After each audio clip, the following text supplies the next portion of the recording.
계속해서 이 바울 시리즈를 공부하고 있는데요.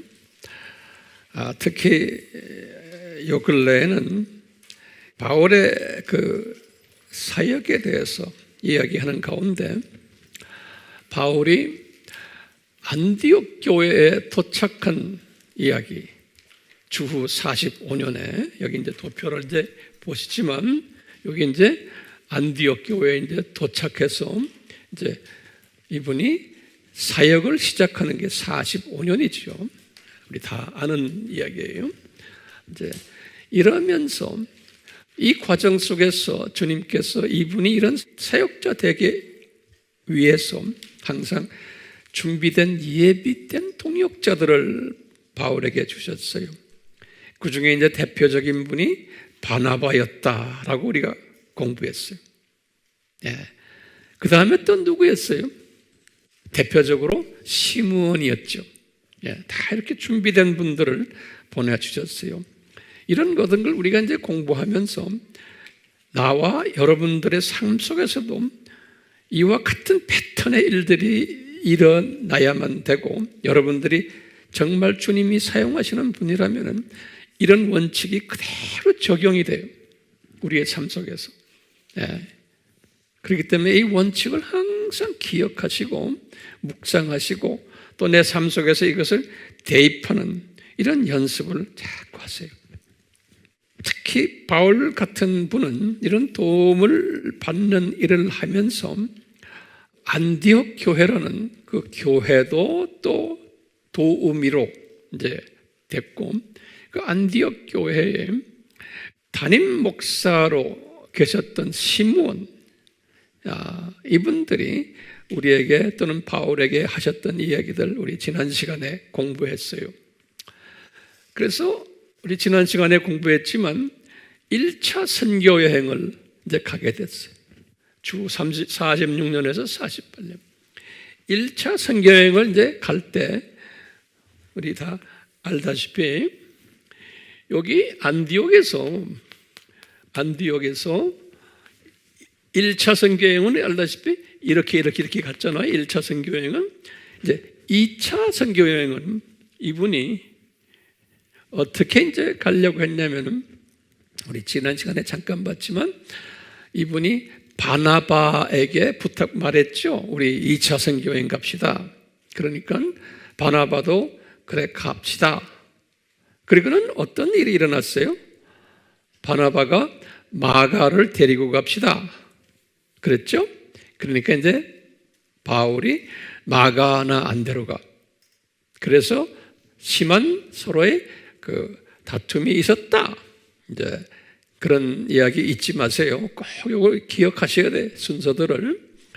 다툼이 있어서 그 하나님께서는 그 다툼을 이분들의 약한 부분을 사용하셔서 하나님의 뜻을 이루는 데 다 사용하시는 거예요. 왜냐하면 바나바의 사역이 이제는 거의 끝났다라는 것이에요. 성령님의 이제 뜻은. 그렇기 때문에 이제 바나바와 바울과의 이제 동역 사역은 이제 그만해도 된다라는 그 하나님의 메시지를 전하기 위해서 이런 다툼이라는 이런 것을 허락하셨다라고 저는 보고 있어요. 그러니까 모든 것은 예수님의 창중에서 일어나는 거예요. 모든 것은요.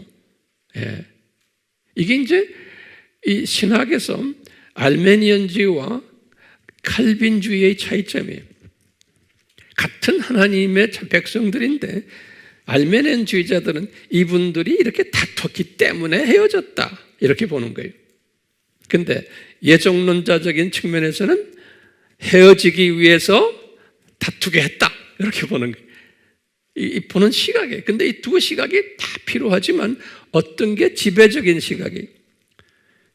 헤어지게 만들기 위해서 다투게 하신 거예요. 그렇기 때문에 우리는 모든 사물을 이런 방법으로 보기 때문에 어떤 어려운 일이 있어도 나에게 또 뭘 보여주시려고 이런 걸 주시는구나 이렇게 보는 거예요. 그렇기 때문에 항상 기뻐할 수 있고 항상 감사할 수 있어요. 이런 시각으로 보는 게. 자, 그런데 이렇게 해서 다툼으로 해서 이제 갈라지고는 성서에 보면은 이 바나바의 사역이 거기에서 기록이 안 됐어요. 그 후부터. 둘이 이제 갈라지면서 바나바는 마가를 데리고 구브로에 갔다. 그 말 딱 끝내고는 그 다음엔 바나바 이야기가 성경에 구체적으로 없어요. 그러면 바나바가 나빠서냐? 아니에요. 바나바도 훌륭한 분이시죠. 그렇지만 예수님께서는 누가에게 바울 사역에 초점을 맞추도록 하시는 거예요. 하나님께서는 그래서 우리에게 가르쳐주는 게 있기 때문에 그러는 거예요. 그러니까 바울은 바울 그 사역으로 이제 주님께서 그만해도 된다, 됐다. 바나바는 요만큼 하고 이제는 바울 사역에 우리가 앞으로 교회 시대에 하나님의 자녀들에게 바울 사역에 대해서 예수님이 가르치고 싶으시다는 거예요. 그래서 누가가 글을 쓰게 한 거예요. 예. 바나바 사역은 숨겨놓고. 그래서 이 바울이 이제 누구를 데리고 2차 여행을 떠났어요? 신라를 데리고. 이거 우리 다 알죠? 알아도 다 적어 놓으세요. 이 적는 게 굉장히 중요한 거예요. 그래야 네 머릿속에 다 남고 나중에 본인이 노트를 다시 봐도 그게 머릿속에 그림으로 그려져요. 근데 아는데 안 적어 놓으면은 그게 잊어버려요. 사람은 잊게 되어 있어요. 그러니까 저도요, 평생을 항상 적는 사람이에요. 제가 이제 적는 연습을 평생을 하기 때문에 지금 이 나이에도 그렇기 때문에 제가 이렇게 서서 여러분들에게 말씀을 전할 수가 있어요. 예, 그러니까 적는 사람과 안 적는 사람은 차이가 커요. 예. 자, 그렇게 해서 헤어지고는 2차 여행을 가는 거예요. 자, 2차 여행을 갈 때 바나바는 어디로 갔어요? 요 구브로로 가고 마가를 데리고, 바울은 여기에서 예전에 다녔던 이 동네 갈라디아, 남갈라디아 지방, 비두기아 지방, 여기를 이렇게 해서 자기 고향인 여기 다소 지방, 여기요. 예. 길리기아라고 그러죠. 길리기아, 실리시아 그래. 여기 요 동네로 해서 이렇게 해서 이분이 어디를 갔냐면 성서에는요, 아시아로 갔다라는, 아시아 쪽 갔다 그 말만 있지 아시아에 7 교회를 개척했다 요 말은 없어요. 요 꼭 적어 놓으세요. 꼭 적어 놓으세요. 여기 보면 이제 사도행전 16장에 보면은 2차 여행 때 이쪽으로 이 동네로 해서 아시아에 갔다가 뭐냐면 아시아에서 복음을 전하지 못하고 마게도니아 비전을 봤다 이런 말이 있어요. 아시아에서 복음을 전하지 못하고 그런 말이 딱 써 있어요. 이제 보면 아시아에 갔구나. 그런데 아시아에서 7개의 교회를 세웠다 이 말은 없어요. 바울이 그 7교회를 세웠다 이 말은 없지만 나중에 우리가 알 수 있어요. 이제 그건 좀 이따 제가 이제 말씀을 드릴게요.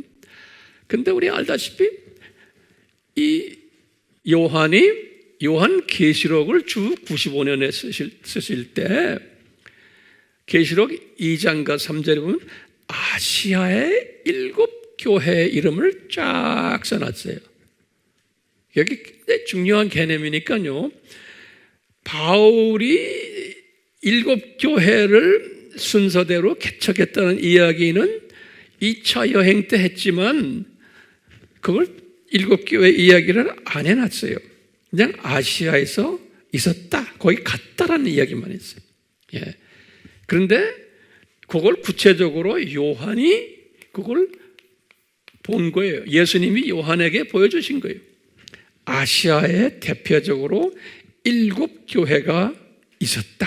바울이 개척한. 그래서 이제 다 알지만 또 적으세요. 그 7교회 순서대로 아셔야 돼요.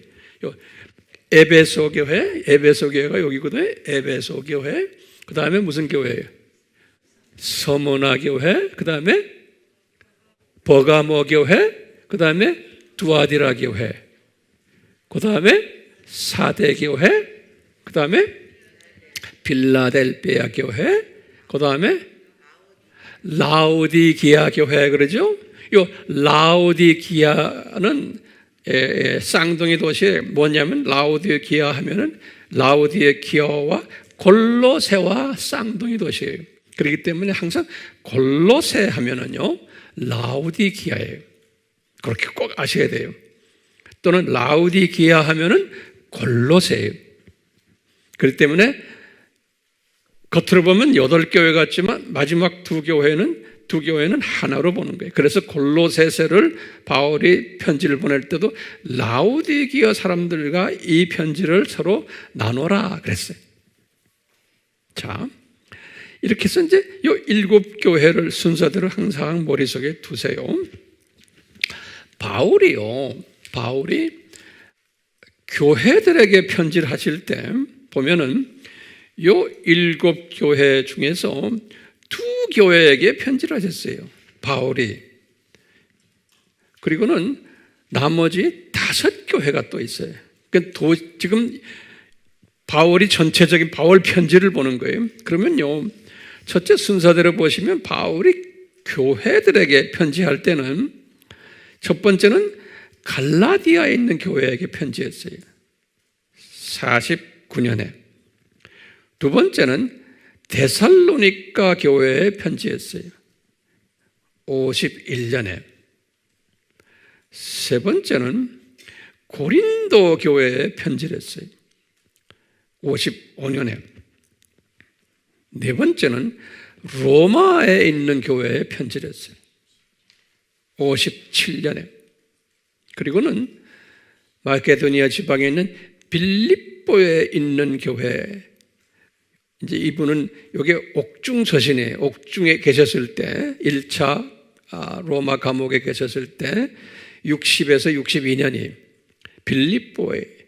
그리고는 6번째로 옥중 서신에 에베소에 있는 교회, 여기 아시아에 있는 교회, 에베소에 있는 교회하고, 그 다음에 7번째로 똑같이 무슨 교회예요?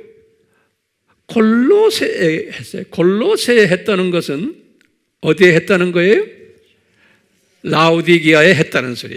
그렇기 때문에 요 아시아의 7교회 중에 바울이 집중적으로 편지한 2교회가 있어요. 뭐예요?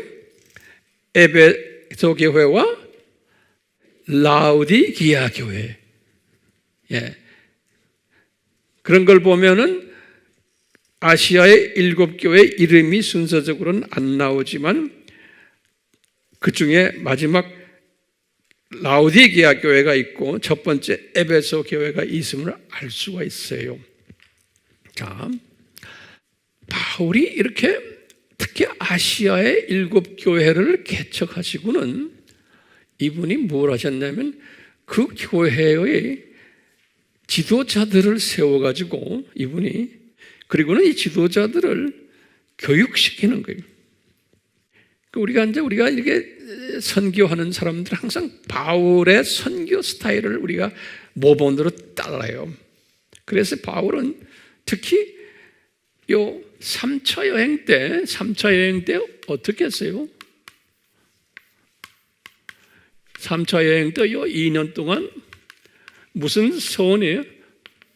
두라노 서원이죠. 두라노 서원이에요. 신학교예요.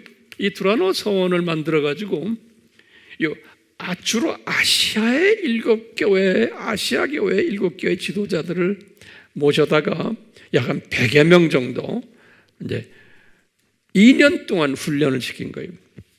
그러니까 이 지도자 훈련이 굉장히 중요한 거예요. 이제 성령님께서 바울을 그렇게 하신 거예요. 왜? 이 지도자들을 훈련시켜가지고 그 중에 100여 명 중에서 한 30여 명을 어디로 보냈다고 우리가 배웠어요? 그 30여 명을 여기 로마로 보낸 거예요. 로마로. 여기 로마로요. 30여 명을 우리 알다시피요. 그리고는 나머지 한 70여 명은 어디다 보냈다고 그랬어요?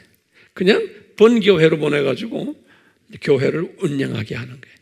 이 원칙이 저에게도 항상 적용이 돼요.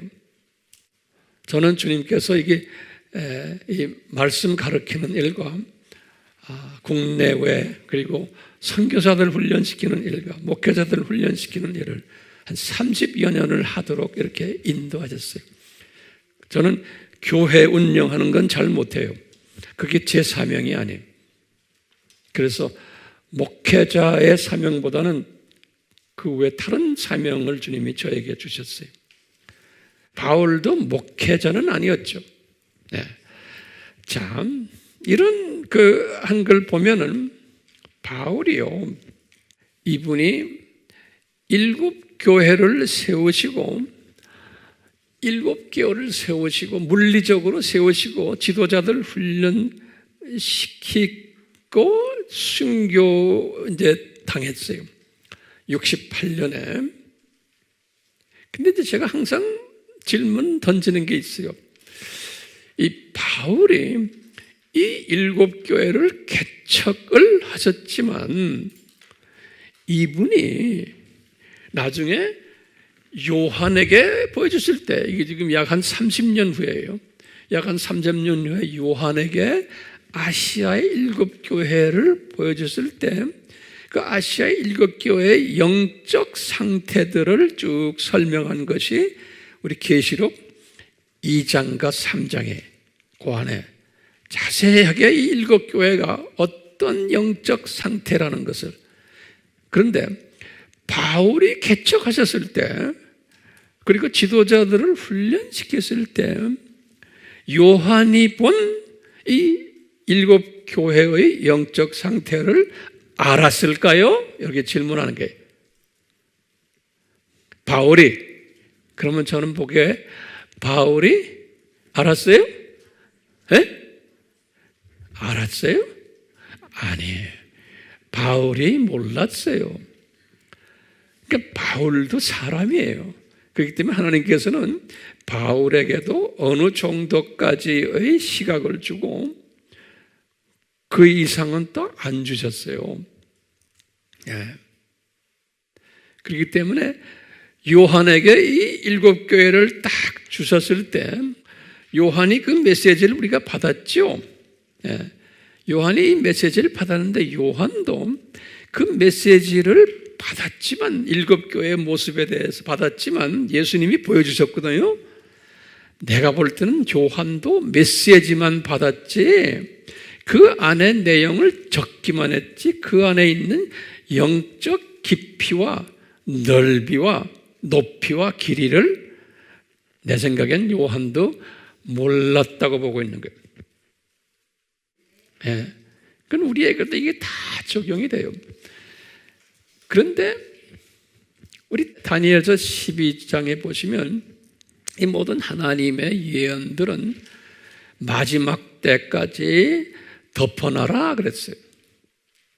다니엘서도 그래서 신학자들이 나머지 한 2000년 가까이 교회 시대에 다니엘서도 해석을 못했어요. 특히 요한 계시록도 해석을 못했어요. 성령님이 그 2000년 교회 시대에 목사들이나 신학자들이나 신부들이나 어떤 사람이라도 요한 계시록을 해석을 못하게 만들어놨어요. 네. 그래서 칼빈도 주석을 쓰지를 못했어요. 그게 무슨 소리인지 몰라서. 이 말은 무슨 말이냐면 아시아 7교회에 대한 그 숨겨진 그 내용을 2000년 교회 시대에 크리스찬들이나 신학자들이나 목사들이나 신부들이 그 안에 숨겨진 아시아의 7교회의 그 신비를 알 수가 없었던 거예요. 네. 그러다가 20세기에 들어와서 신학자들 사이에서 또는 목회자들 사이에서 요한 계시록을 내가 이제 깨달았다 하면서 이제 말하기 시작하기 한 분들이 꽤 있어요. 예, 특히 미국 쪽에 있는 분들, 카나다 쪽에 있는 분들, 이 백인들 사회에서 그러다가 이제 요 근래 와서는 뭐 다른 나라도 그렇고 우리 한국에도 6.25 이후부터 한국의 이제 목사님들 사이에서 또는 신학자들 사이에서 이것을 서양 사람들이 해놓은 거를 참고로 해가지고 나름대로 또 깨달았다 하면서 한 분들이 계시록 강연한 분들이 많아요. 네. 그러다 보면은 제가 지금 오늘날 입장에서 오늘날 이렇게 내가 보면은 다들 제대로 그 당시에 이제 이것을 깨달았지만 오늘날 입장에서 이렇게 종합적으로 보면은 부분적으로 깨달으셨구나, 부분적이구나. 다들 부분적이. 아무리 유명한 신학자라도 다른 나라에 다 보면 제가 볼 때는 다 부분적으로 깨달았던 것 같아요. 그렇지만 그분들의 깨달음이 절대적으로 필요한 거예요. 그분들의 깨달음이 절대적으로 있어야 되는 거예요. 특히 이제 20세기에 들어와 가지고 그 아시아의 7교회에 대한 해석들이 이제 나오기 시작했어요. 아시아의 7교회가 도대체 뭐냐? 그래가지고 20세기에 들어와 가지고 기독교인들 중에 두 그룹이 해석을 두 가지로 대별을 해서 해석하는 일들이 일어났어요. 아시아의 7교회에 대해서 우리 아미 식구들은 다 공부했어요. 근데 이런 기초 공부가 있어야지만 제가 오늘 설명하는 거 할 수 있어요. 이제 우리 외부로 공부하는 분들은 좀 어려울 수도 있지만 그렇기 때문에 우리 아바에 들어와서 기초 공부를 하셔야 돼요. 자, 기초 공부가 뭐였어요? 첫째는 세대주의자들, 세대주의 종말론을 가지고 있는 분들, 세대주의 종말론을 가지고 있는 분들이 이 7교회를 어떻게 해석을 했냐면, 어떻게 해석했어요? 이 7교회가 세대적으로 특성을 가지는 교회들이라는 거예요. 그러니까 7교회가 1세기부터 시작해서 교회 시대부터 시작해서 이 마지막 종말까지의 7가지의 시대별로 나누는 일을 7교회가 했다라고 보는 거예요. 이 세대주의자들, 그래서 세대주의라고 그러는 거예요. 그러면 하나하나 적으세요. 어떻게 해석했냐면, 첫 번째 교회 에베소 교회는 주 30년 예루살렘 교회 시작해서부터 100년까지의 교회 모습을 에베소 교회다 이렇게 보는 거예요. 이 세대주의 사람들은요. 두 번째, 서머나 교회는 이 핍박받는 교회인데 100년부터 시작해서 313년 기독교가 공인된 거예요. 콘스탄틴 황제에 의해서. 이 기간을 서머나 교회다 그러는 거예요.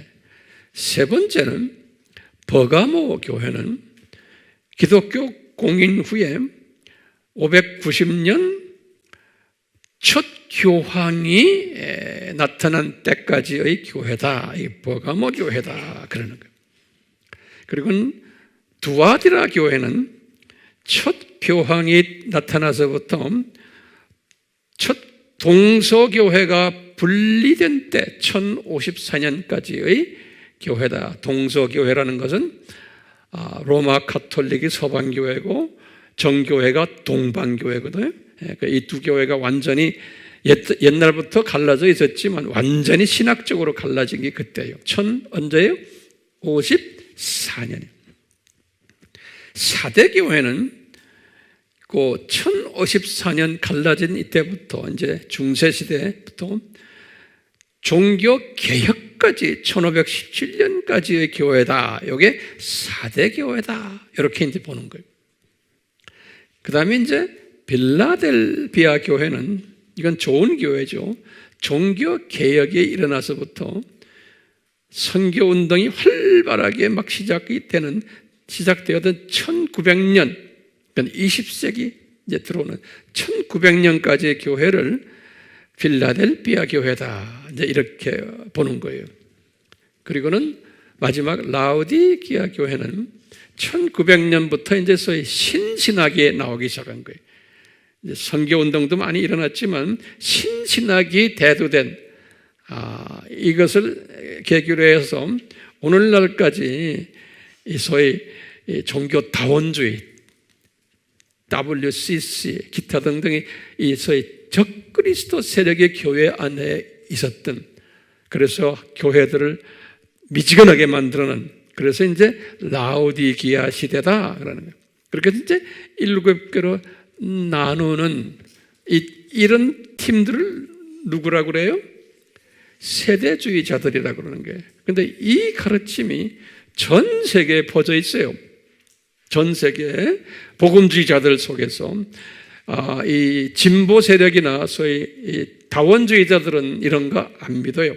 안 믿지만 복음주의자들인데도 요 7가지 나누는 것, 세대별로 나누는 이 사상은 우리나라에도 상당히 많아요.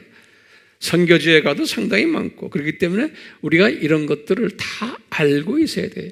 그래서 어떤 사람이 그렇게 말을 하면 이분은 이런 배경을 가지고 말하는구나, 우리가 알아야 돼요. 예컨대 이 시대는 라우디기아 시대입니다 뭐 이렇게 나오는 분이 있으면 이분은 이런 배경을 가지고 말씀하시는구나. 그러면 아니다 기다 막 싸움하면 안 돼요.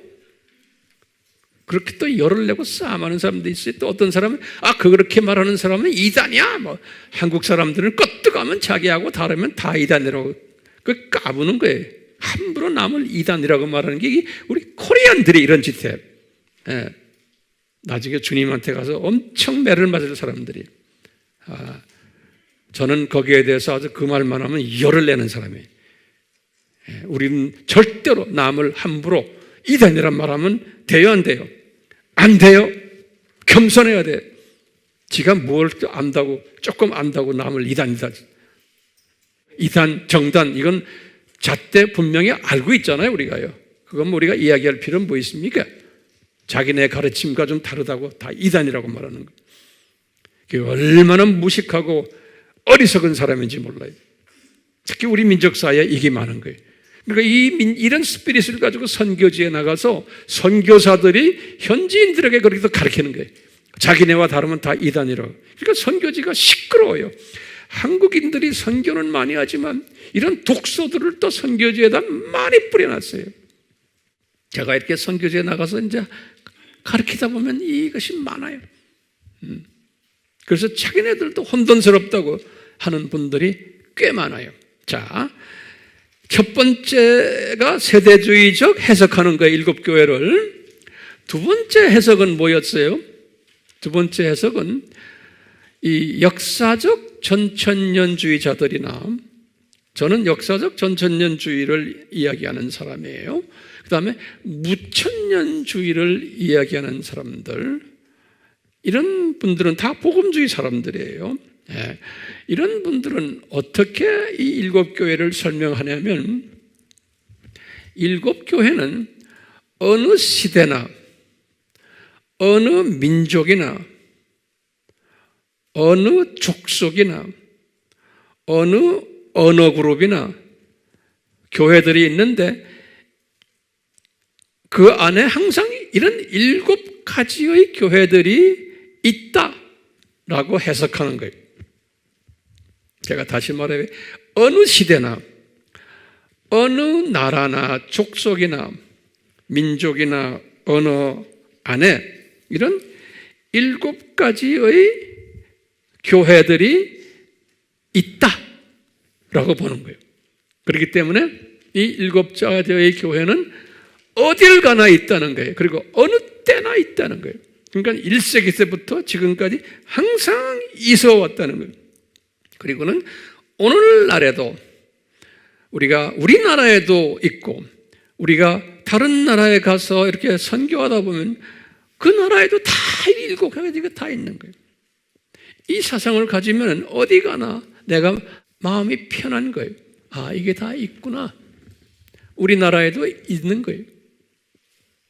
자, 그러면 황 목사님은 이 둘 중에 어느 걸 택합니까? 그러면 분명히 두 번째죠. 두 번째를 택하지만 저는 항상 여러분들에게 강조하죠. 융합신학이라고 그래요. 왜냐하면 저는 항상 이것 때문에 주님과 이렇게 대화를 해요. 주님, 이 세대주의자들이 이제 우리나라의 일부에서는 세대주의자들, 저 사람들 이단이다.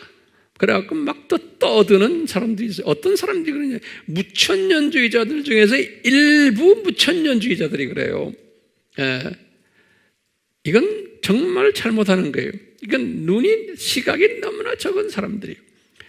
크신 하나님이 지금 20세기에 들어와서 이 세대주의자들을 엄청 사용을 많이 하세요. 마지막 추수 때 이 세대주의 사람들이 제일 앞장서 있어요.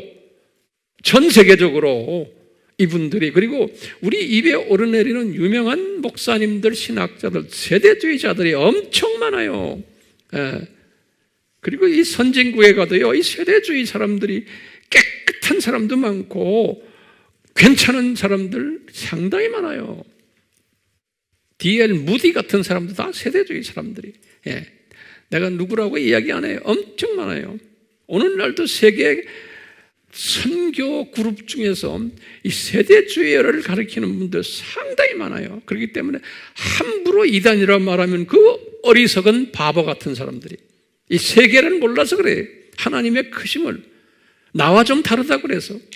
나도 세대주의는 아니지만 그 사람들을 저는 존경하고 그 사람들이 가지고 있는 그 신학의 그 장점도 있지만 제 시각으로 볼 때 요분들은 요것은 좀 잘못 보고 있다라고 하는 게 상당히 많아요.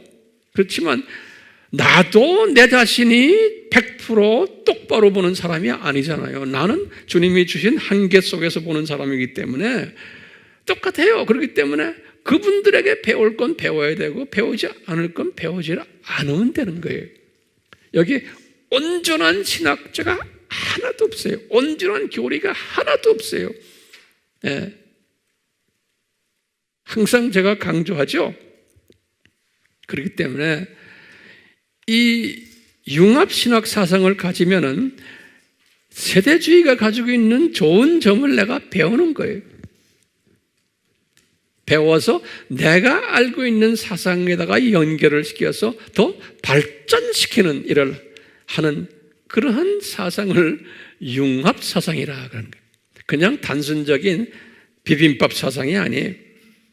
장점들만 골라가지고 그러니까 세대주의의 해석 7가지 7세대의 해석을 참고로 하고 있는 거예요. 항상. 왜냐하면 그 원칙도 무시하면 안 돼요. 실제로 교회 역사에서 보면 그분들이 보는 7가지 원칙이 맞을 때도 있어요. 그리고 이것을 이야기하는 신학자들이나 목회자들 보면 다들 똑똑한 사람들이에요. 미국에서 보면 뭐 인류 대학을 나오고 뭐 세상 학문도 많이 공부하고 박사학위 받고 교수 생활 하다가 목사가 돼가지고 또 신학 박사 되고 이런 똑똑한 사람들 많아요. 그러니까 우리가 함부로요 말하면 안 되는 거예요. 그러니까 저는 그런 걸 보면서 나보다도 더 똑똑한 사람들인데 어떻게 저 사람들이 저런 생각을 할까? 저는 이런 부분에서 이제 학문적으로 이제 이렇게 연습을 시키다 보니까 그런 학문적인 사람들을 보면서 내가 놀라는 부분이 많아요. 그러면서도 이분이 그런데 이쪽은 왜 보지 못하지? 또 안타까운 부분이 또 보이는 거예요. 그래서 저런 사람들도 있는데 황 목사 당신도 마찬가지다 하는 게 성령님이 나에게 이렇게 말씀은 너도 네가 아는 게 요거고 모르는 게 또 여기 있다. 우리 아미 식구들이요 똑같아. 그러니까 항상 그런 스피릿을 가지고 계셔야 돼. 아멘. 그 스피릿 갖고 있어야 돼. 우리가 이렇게 공부를 하다 보면 자칫하면 교만해지거든요. 자기도 모르게. 자, 그러면 우리가 이 비세대주의적 해석을 이제 우리가 하는 것이 우리가 보는 해석 방법이에요. 자, 이 해석하는 데 있어서 지금 우리가요, 제목을 좀 바꿔서요, 7개의 도시들이에요. 교회가 아니고 7 도시들을 상대를 해서 바울이 편지를 했어요. 그래서요, 요 7 도시들의 공통점이 있어요. 이 부분을 우리 한번 잠깐 봐요. 우리가 평소에 이 7 교회를 제가 계시록 2장 3절 강의할 때 엄청나게 길게 했어요. 그렇기 때문에요, 기본 지식들은 우리가 다 가지고 있기 때문에 제가 이렇게 지금 이야기하는 거예요. 자, 공통점이 뭐냐면, 첫째, 이 7 도시들은 이방 도시들이에요. 이 굉장히 중요한 개념이에요. 이스라엘 땅에 있는 도시들이 아니에요. 요 이방 도시들이에요. 다시 말하면요, 이 복음은 이방인들에게 가는구나, 우선적으로 유대인들에게 안 가고 하는 것을 암시해주고 있어요. 이방 도시들이, 그게 특징 중에 하나고, 두 번째 특징은 요 이방 도시들이 아주 세속화되어 있는 이방 도시들이에요. 7 교회의 위치를 보면 이게 뭐냐면, 그 7 도시에 바벨론 성전이 항상 있었어요.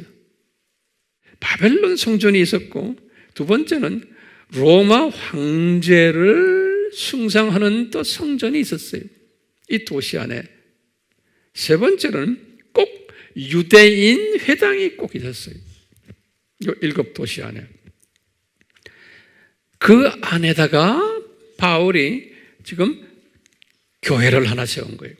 그러니까 바울이 만들어 놓은 이 교회는 아주 소수의 사람들이 다니는 곳이에요.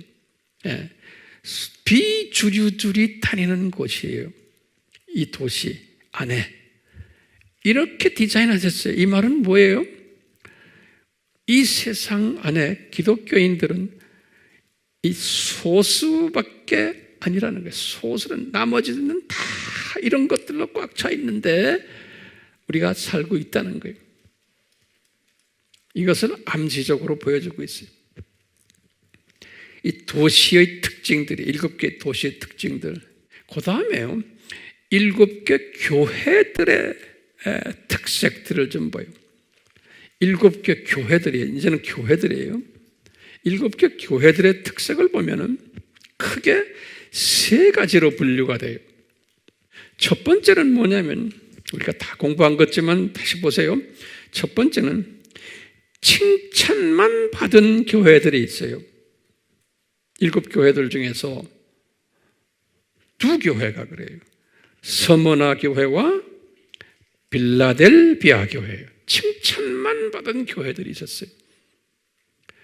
두 번째 그룹은 뭐냐면, 칭찬과 꾸중을 함께 받은 교회들이 있었어요. 칭찬과 꾸중을 함께 받은 교회들이 3 교회가 있어요. 에베소 교회, 버가모 교회, 뚜아디라 교회. 그 다음에 3번째 그룹은 꾸중만 받은 교회가 있어요. 꾸중만 2개가 있어요. 4대 교회, 라우디게아 교회예요. 네. 그 다음에 중요한 게, 왜 이렇게 요한에게 보여주셨나? 그러면은, 앞으로 이 교회 시대에, 이 교회 시대에 이런 7가지의 교회들이 어느 나라나 어느 그룹이나 상존할 것을 항상 예표로 보여주시는 거예요. 예표란 단어는 영어로는 타이프라고 그래요. 타이프. 로마서 5장 14절에 이런 단어를 썼어요. 타이프, 예표. 한국말로는 예표라 이렇게 됐어요. 또는 바울이 사용하는 단어 중에 하나는 본보기로 보여주세요. 영어로는 example이라고 그래요. 본보기란 단어를 써요. 고린도전서 10장 6절에 이 단어를 썼어요. 본보기, example. 또는 그림자들이 히브리서 8장 5절에 그림자라는 것은 진짜 실체는 여기 있고 그림자로 보여주는 거예요. 예. 그 다음에 모형이라는 단어 썼어요. 모형은 영어로는 카피 그래요. 그림자는 섀도우죠. 카피라고 그래서요. 우리가 지락스 카피 머신에 원형을 집어넣고는 카피가 나오잖아요. 카피 머신 똑같아요. 그 카피. 히브리서 9장 9절에 이런 단어를 성서에서 썼어요. 다시 말하는 그 아시아의 7교회들이 요 세 가지의 모습으로 특색을 가지고서 있는 것을 요한에게 보여주셨는데 왜 요한에게 보여주셨나? 이것은 앞으로 있을 교회 시대에 이런 스타일의 교회들이 상존할 것을 각 나라에 예표로, 본보기로, 그림자로, 그 다음에 뭐예요? 모형으로 보여주셨다. 이렇게 우리가 이해하면 되는 거예요. 그러니까 항상 성서는 이렇게 보여주셨어요. 항상 미리미리 보여주세요. 성서는. 근데 신기하게 요한이 이것을 지금 딱 봤는데 제가 한번 질문 던질게요. 7교회를 봤는데 이분이 이걸 쫙 7교회 내용을 쫙 보고 적었는데 예수님이 다 보여주셔서 요한이 이 뜻을 이해했을까요? 못했을까요? 내가 보기에는 요한도 그 뜻을 몰랐던 것 같아요. 뜻을 몰랐어요. 그냥 적기만 했어요. 그러니까 요한도 요한 계시록의 그 뜻을 몰랐어요. 적기만 한 거예요. 하나님은 그렇게 하셨어요. 그렇기 때문에 그 당시에 요한이 적어놓고는 다니엘서 12장도 마찬가지지만 눈을 감겨버렸어요. 저것만 놓고 교회들이 그 안의 내용을 못하도록 눈을 감겨버려요. 뚜껑을 닫아버렸어요. 그 뚜껑이 언제까지 닫혔어요? 20세기까지 닫혀놨는데 20세기 와가지고 뚜껑을 열어서 지금 보는데 해석이 각각인 거예요. 해석이. 예. 열어놨는데도 그러다가 100년이 흐른 거예요. 지금요. 그래서 오늘날까지 온 거예요. 오늘날까지 와서 딱 보니까 이제 그게 하나하나 보이기 시작하시는 거예요. 오늘날, 지금 오늘날 21세기 와서 저도 오늘날 와서 이런 것을 항상 이렇게 묵상하면서 하다가 저에게도 이것이 이제 보여주시기 시작하시는 거예요. 예. 그러면서 계시록 13장에 나오는 두 짐승이에요. 이 두 짐승은 계시록 13장은 예수님이 재림 직전에 일어나는 일이에요. 이 계시록 13장의 두 짐승은 재림 직전에 요한이 미리 본 거거든. 두 짐승이 있는데 이제 다음에 내가 언제 시간이 있을 때는 더 자세히 설명할 거예요. 오늘은 그냥 아웃라인만 하세요. 첫 번째 짐승은 생기기를 표범처럼 생겼다고요. 표범처럼. 그래가지고 머리가 몇 개예요? 머리가 7개고 뿔이 10개 달린 이런 짐승이에요. 예, 이런 짐승을 보여줬는데 이 짐승을 제가 뭐라고 해석했어요? 이 짐승을 정치적, 경제적, 문화적, 사회적, 교육적, 적그리스도다 그랬어요. 이렇게 이제 제가 해석을 했어요. 정치적, 경제적, 문화적, 그 다음에 사회적, 교육적, 적 그리스도다. 여기 자세한 것은 제가 이제 때가 되면 아주 자세하게 이제 우리가 공부할 거예요. 그리고는 두 번째 짐승을 딱 보여주는데, 두 번째 짐승은, 이 두 번째 짐승은 어떻게 생겼냐면, 머리가 하나고 뿔이 두 개인 거예요. 항상 이제 기억하세요. 머리는 우리가 어떻게 해석하냐면, 이 머리는 사상, 이 thought 또는 우리가 ism, 무슨 ism, 이런 머리. 이 뿔은 뭐냐면, 뿔은 뭐겠어요? 이거 성서에서는 항상 이건 권세, 파워, 이렇게 항상 해석하시면 돼요.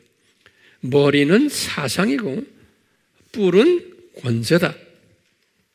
여기 똑같이 보면은 두 번째 짐승은 생긴 게 양처럼, 양이에요, 양. 어린 양이. 어린 양이. 저쪽은 뭐예요? 표범처럼 생겼고, 두 번째는 어린 양처럼 생겼는데, 머리는 하나고 사상은 한 사상이에요. 그런데 권세가 뿔이 두 개가 있는 거예요.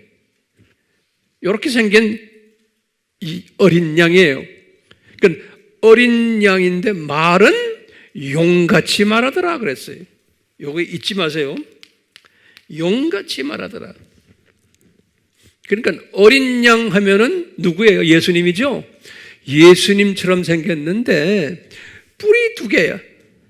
권력이 두 개인데 말은 용같이 말하더라. 용은 누구예요? 사탄의 말을 하더라. 이런 동물이에요. 두 번째 짐승이.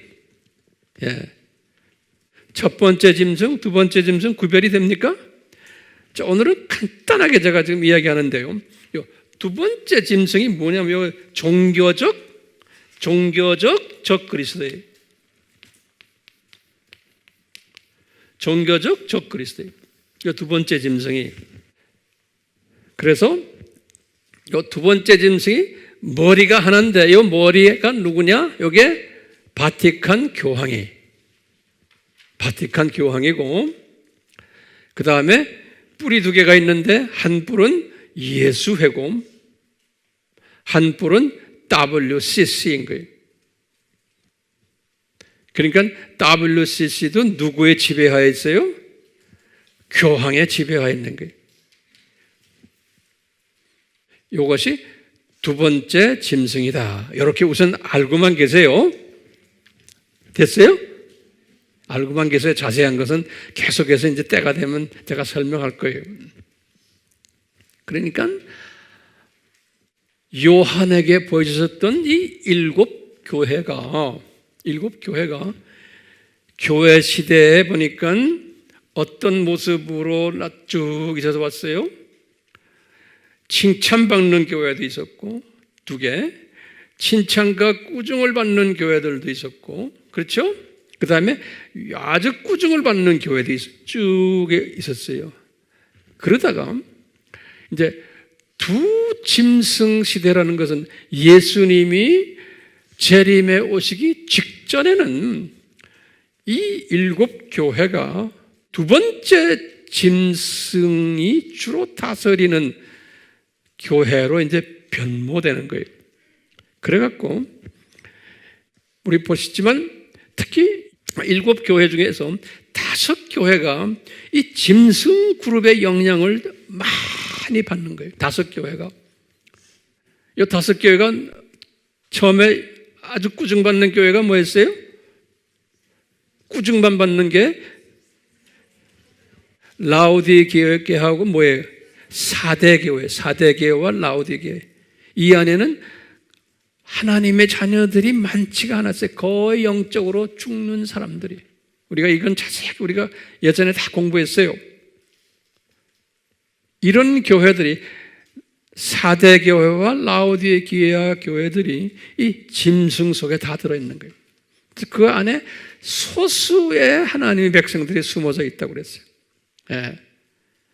그 다음에 칭찬과 꾸중받는 교회가 무슨 교회였어요? 에베소 교회, 버가모 교회, 두아디라 교회. 이 두 교회들은 칭찬도 받았고 꾸중도 받은 교회. 예. 그러니까 이런 교회들도 지금 우리나라에 있어요. 근데 이런 것 중에 다가 아니고 일부가 두 짐승 속에 속해 있는 거예요. 그리고는 칭찬받는 교회가 뭐예요? 서머나 교회, 그 다음에 빌라델피아. 이 두 교회는 조그마한 교회예요. 그리고 서머나 교회는 조그마하면서 핍박받았던 교회고, 요 빌라델피아 교회는 조그마하면서 큰 능력을 가졌던 교회예요. 그리고는 요 두 교회는 특색이 뭐냐면 면류관이 있는 교회예요. 예. 요 두 교회는 이 둘째 짐승에 속해 있겠어요? 안 속해 있겠어요? 안 속해 있는 거예요. 예. 이 마지막 때가 되면은 이렇게 지금 구분이 되는 거예요. 그렇기 때문에 우리가 사도 바울이 2차 여행 때 7교회를 개척을 하셨는데, 이분이 7교회를 개척을 하면서 하나님의 큰 그림을 보았겠어요? 못 봤겠어요? 못 봤어요. 하지만 우리 예수님께서는 이 교회 시대라는 건 지금 초림에서 재림까지 이 교회 2000년 시대에 이런 것을 디자인하신 거예요. 요한도 실제로 봤지만 이 큰 그림을 자기가 적었지만 그 안에 내용을 소화는 못했던 거예요. 그 사람이 그 소화하면 안 돼. 2000년 전에 이거 다 알고 있으면 안 돼요. 큰일 나요. 알면 안 돼요. 그러니까 의도적으로 덮어버린 거예요. 그래가지고 예수님이 재림 직전에 하나님의 자녀들 중에서 이것을 깨닫는 사람들 이제 주님이 나타나게 하시는 거예요. 재림 전에. 우리가 지금 이것을 지금 깨닫게 되는데, 지금 여러분들 유튜브에 웹에 들어가 놓으면 이거 뭐 설명하는 사람, 이 첫 번째 짐승이 뭐고 두 번째 짐승이 뭐고 복잡하게 내가 이렇게 가끔 보면요, 제가 볼 때는 내 마음에 안 들어요. 그러니까 많은 하나님의 자녀들을 혼돈시키고 있는 거예요. 혼돈시키고 있는 사람들 엄청나게 많아요. 예, 그래서 함부로 자꾸 웹에 들어가 유튜브 봐서 열심히 하지 마세요. 혼돈스러워요. 그래서 딴소리에 쓸 때도. 그러면 안 돼요. 그러면 제가 여기 서 있어서 이렇게 말씀하실 내가 이유가 없는 거예요. 이것저것 비빔밥처럼 배워가지고 혼자만 알고 있으면 그랬지만 쓸 때 이야기하고 그런 사람 없겠지만 혹시나 해서 제가 이야기하는 거예요. 우리의 영성을 순수하게 만들어야 돼요. 그래야지만 우리가 나눌 수가 있어요. 주변 사람들에게. 자, 내가 결론적인 말씀을 드릴게요. 우리 질문이 있어요. 우리 질문이, 자, 이거 심각한 질문이에요. 예수님이 마태복음 28장 18절에 뭐라고 말씀하셨어요? 예수님이 이 만유를 다스리는 권한을 내가 다 받았다 그랬어요. 예수님이 이 만유를, 뭐 이 지구는 말할 것도 없고. 그러면서 예수님 두 번째 질문이, 예수님이 사탄에게 이 세상의 왕으로 임명을 했어요. 요한복음 12장 31절에. 세 번째는 하나님의 자녀들의 모임인 교회를 만드셨어요. 하나님의 자녀들의 모임인 교회를. 그러니까 이 세상에 많은 사탄의 자녀들이 있는데 하나님의 자녀들을 교회라는 어떤 공동체에 모이게 만들어 놨어요. 그런데 그것도 교회라는 것이 이 세상에 예? 아까 제가 봤죠. 우리 거기보다 보면 바벨론 신이 많고 또 뭐예요? 로마 황제를 섬기는 성전도 많고 또 뭐예요? 유대 회당도 있고 거기에 조그마한 교회를 하나 세운 거예요. 똑같아요. 지금 교회라는 교회가 이 세상 것들에 묻혀가지고 조그마한 그룹이에요. 우리가 이 세상을 지배할 수 없어요. 그렇게 조그마한 그룹으로 만들어 놓은 거예요. 교회를 하나님께서 일곱 교회를 보시면서 우리가 이게 깨닫는 거예요. 자, 그런데 이 조그마한 교회 머리가 누굽니까? 예수님인 거예요. 머리가 예수님이에요. 그러니까 이 안에 있는 구성원들이 그 머리 되는 예수님을 잘 섬겨야 돼요. 그렇죠? 그런데 요한에게 보여준 일곱 교회를 딱 보면은 예수님을 잘 섬기는 그룹은 조그만 두 교회밖에 없어. 무슨 교회예요? 서문화 교회와 필라델비아 교회. 그것도 조그만 교회들이 적은 능력을 가진 이렇게 디자인하신 거예요. 이게 우리 질문인 거예요. 왜 교회인데 나머지 5교회들은 이 세상에 물들어가지고 교장 선생님을 그렇게 존경하지 않는 그룹들이. 근데 그 그룹들이 머저리티에 이렇게 디자인이 돼 있는 거예요. 지금 우리가 보니까. 근데 이것을 요한에게 적어라 그래서 요한이 적어놨지만 요한도 그 뜻을 잘 모르신 거예요. 근데 요한이 적어놓은 대로 2000년 교회 시대에 보니까 교회 시대가 그렇게 되어 왔던 거예요. 그렇게 되어야 되는 거예요. 로마 가톨릭도 그 모습이었고 정교회도 그렇고 개신교들 다 보면은 그런 거. 오늘날도 마찬가지인 거예요.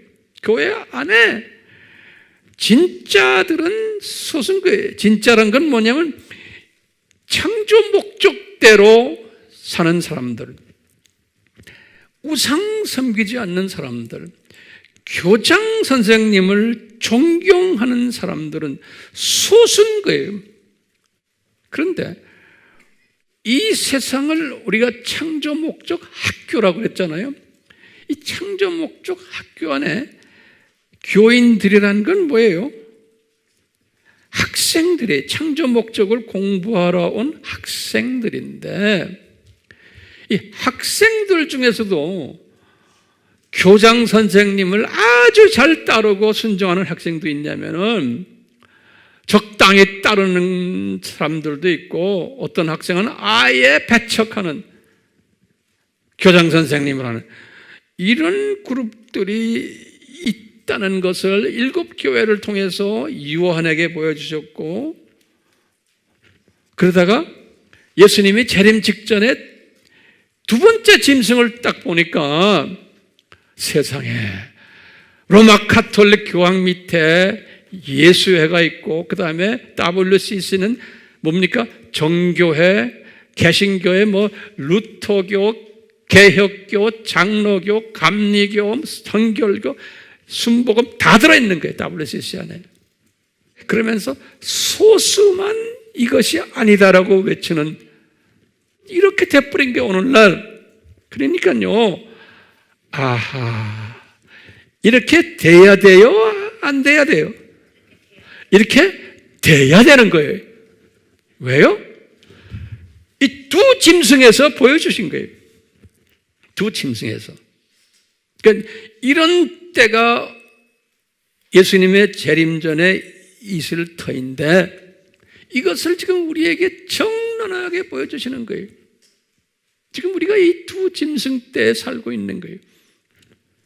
이 첫 번째 짐승은 엄청난 파워를 가진 정치적, 문화적, 경제적, 교육적 짐승인데 이건 나중에 제가 때가 되면 자세하게 설명을 해드릴 거예요. 그런데 성서에 보면은 기가 막히게 두 번째 짐승과 첫 번째 짐승에서 보면 요한에게 설명했어요.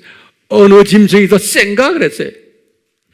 성서에서 보면은 거기 딱 설명했어요. 뭐냐면 이 두 번째 짐승이 이제 13장 11절부터 쭉 18절까지 보는데 거기에 이제 666 이야기도 나오고 그래요. 내가 때가 되면 다 설명을 할 거예요. 이 두 번째 짐승이 첫 번째 짐승보다 더 강한 놈이, 더 영향력이 있고 파워가 있는 놈이. 그래서 이 모든 사람들이 이 첫 번째 짐승 말을 잘 들어라 명령을 내리는 그룹이 그 짐승이 두 번째 짐승이. 그렇기 때문에 이 두 번째 짐승이 엄청 파워를 가진 짐승이에요.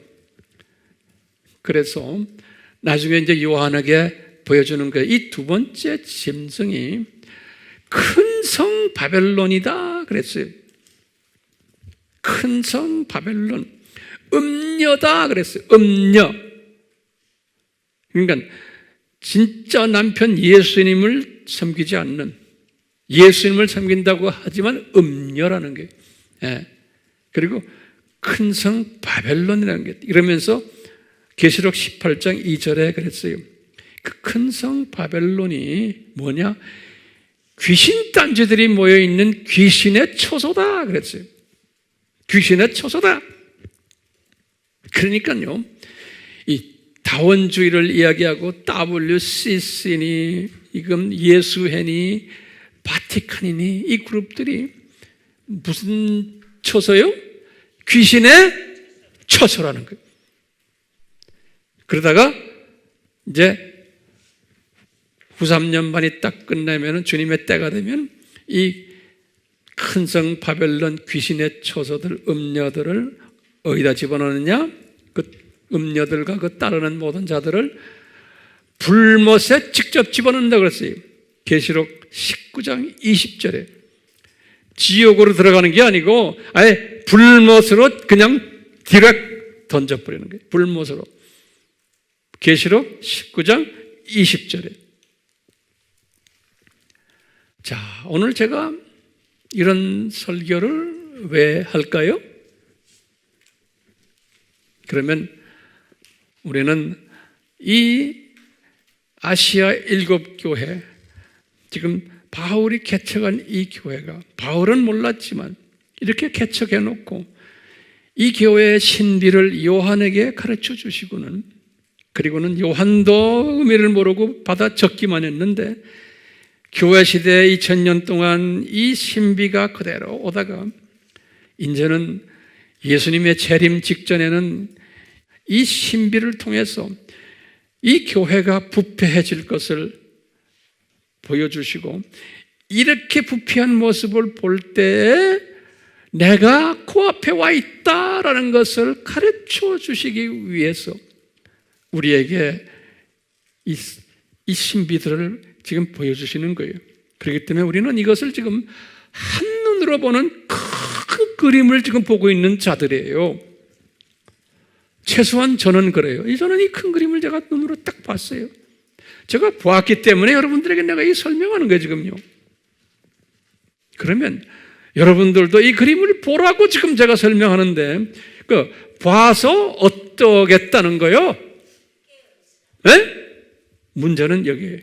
봐서 어쩌겠다는 거예요? 내 머리를 더 기쁘게 만들어주는 거예요? 아니요. 만약에 머리만 기쁘게 되면은 나중에 주님한테 욕먹어요.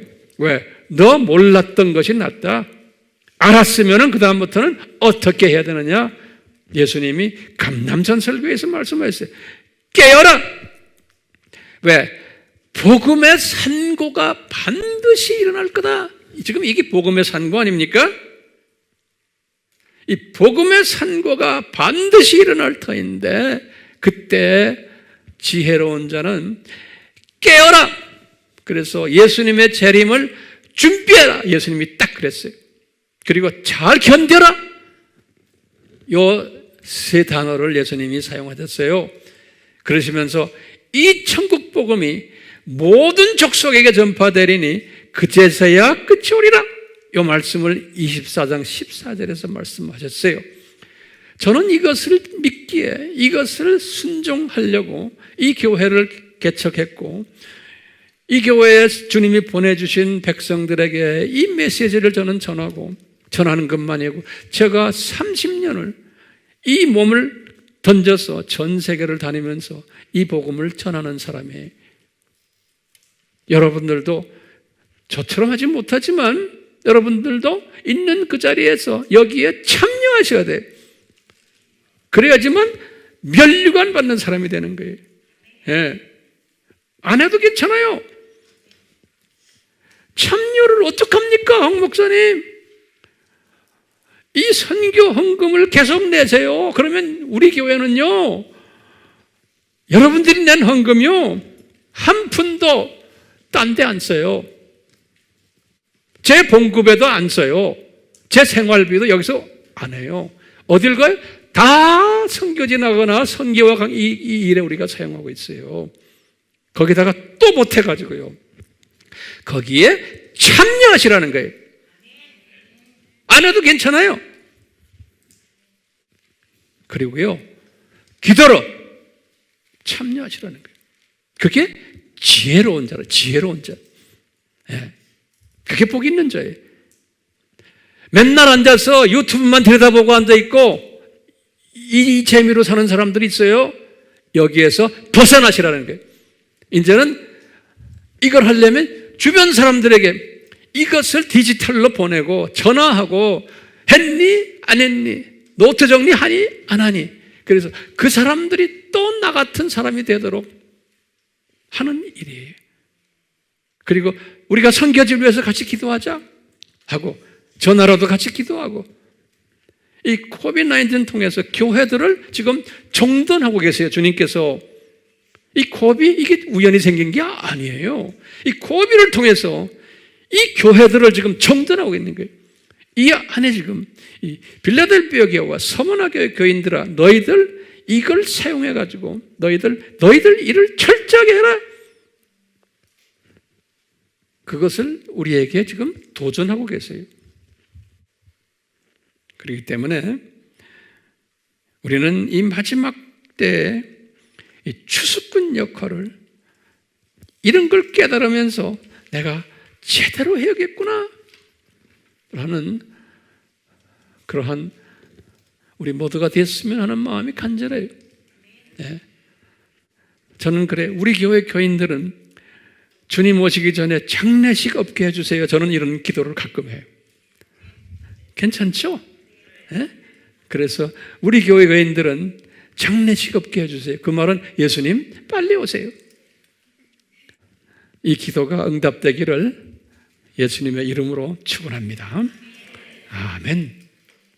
예수님, 오늘 사도 바울을 통해서 아시아의 7 교회를 개척해 하시고, 그리고 30년 후에 요한을 통해서 아시아의 7 교회의 모습을 또 보여주시고, 요한도 이 뜻을 잘 모르고 계시면서 그 후에 2000년 교회 지도자들도 이것을 잘 모르면서 있다가 주님의 재림 전에 예수님이 말씀하신 대로 이 2 짐승을 보여주시면서 그 중에 2번째 짐승이 이 아시아의 7 교회의 신비와 이게 연계되는 것을 깨닫게 해주시고, 우리가 이것을 조금이라도 깨닫고 지금 이 자리에 앉았습니다.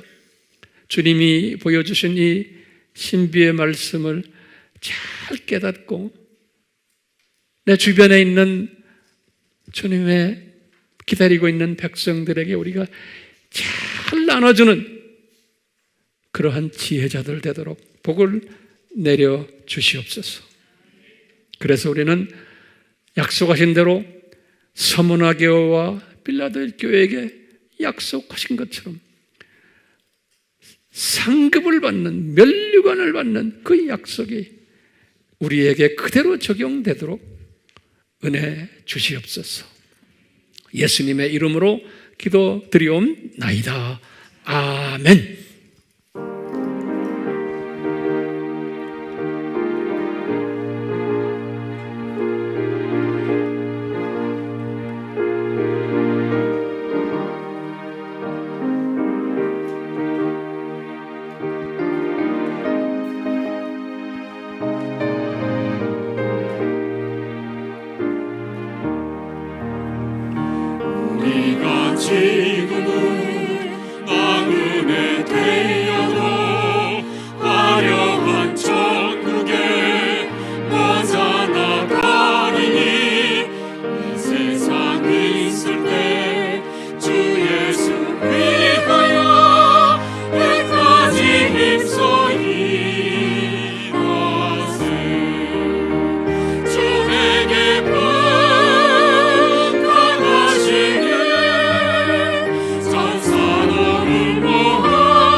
얻고서 새 생명 얻으라. 이 기쁜 소식 전하세.